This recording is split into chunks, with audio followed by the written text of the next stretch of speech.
Welcome to Shakespeare's birthplace, where Shakespeare was born in April 1564, and then hundreds of years later, in 1847, the birthplace was taken over by the Shakespeare Birthplace Trust. But in that time, there's obviously hundreds of years, and a bit of a dramatic story about how that came to be.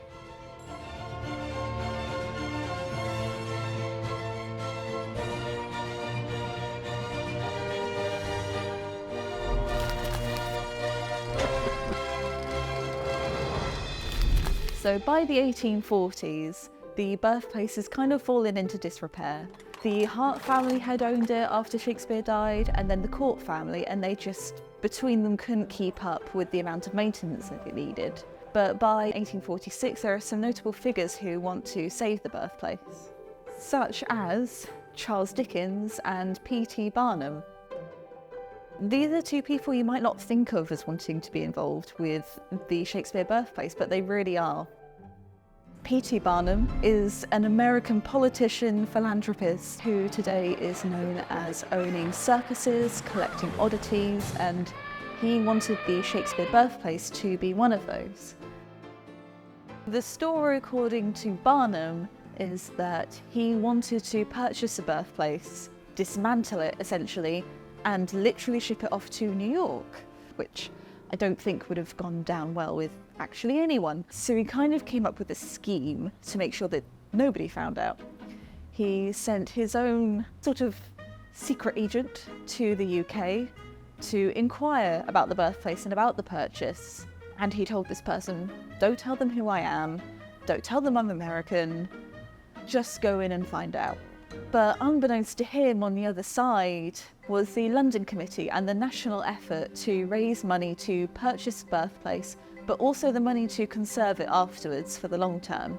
Involved in this was Charles Dickens and actually his brother, who put on a series of plays. An object we have in our collections is actually a poster for the production of Merry Wives of Windsor that Charles Dickens was in, which is part of the fundraising efforts to save the birthplace. Now, secretly, Prince Albert, who was married to Queen Victoria, donated £250 in 1847, which today is roughly £20,000, so a lot of money. On top of all of this, they were selling novelty items, things like what we have here, which is called a puzzle, but it's essentially a little cut-out model of the birthplace that you could put together yourself. And actually I can see here that it cost 1 penny or 2 pence for a coloured version, and you would cut out all of the little tabs, all of the little parts of the building and fix it together yourself.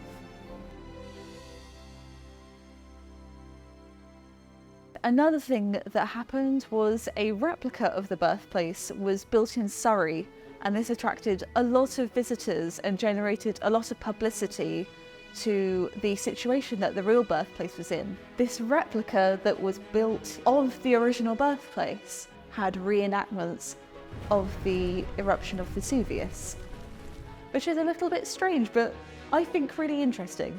Unfortunately, it is no longer there today. Nobody really knows what happened to it, but I think best guesses say that it was quietly dismantled once the hype had died down. There was a lot of interest in this sale of the birthplace, and the auctioneers wanted to get the news out there. So they created a lot of posters, a lot of advertisements to really make a big deal of the fact that the birthplace of Shakespeare is going up for auction. Something really interesting, amongst many interesting things, that we have in our collections is the actual personal notebook of the auctioneer who was in charge of auctioning off the Shakespeare birthplace. In the actual auction room, I think things would have been really tense because it's of national importance and interest to save the birthplace. So there were multiple bids, and up to a point, the highest bid was about £2,100 in 1847 money. Until someone came along, handed a letter to the auctioneer, and this letter essentially had a bid for £3,000 from the Shakespeare Birthplace Committee. And in today's money, that's about £240,000, so a lot of money. And this was the bid that won the purchase. So this is from the Illustrated London News, and this image that you see on top here is what it might have looked like inside of the auction room at the time. So now what I have is the original illustration made for that page of the newspaper. This was drawn by someone called J.W. Archer. It's his record that means that we have somewhat of an idea of what was going on in that auction room. Although that £3,000 was enough to purchase a birthplace, it wasn't actually quite enough to keep conserving it. In the time period from Shakespeare's death to this point in 1847, a lot of things about the birthplace had changed. The building, when it was purchased, had a brick front, which was removed during conservation efforts, revealing the actual Tudor building behind it. This window was part of the original windows in the house and is obviously now behind a display case. And basically when people visited as part of their pilgrimage or just to visit, they would scratch their name in. There are some really famous visitors to the birthplace: Henry Irving and Ellen Terry, and my personal favourite, Lord Alfred Tennyson. And people have carried on the tradition of scratching their names on the windows throughout the house.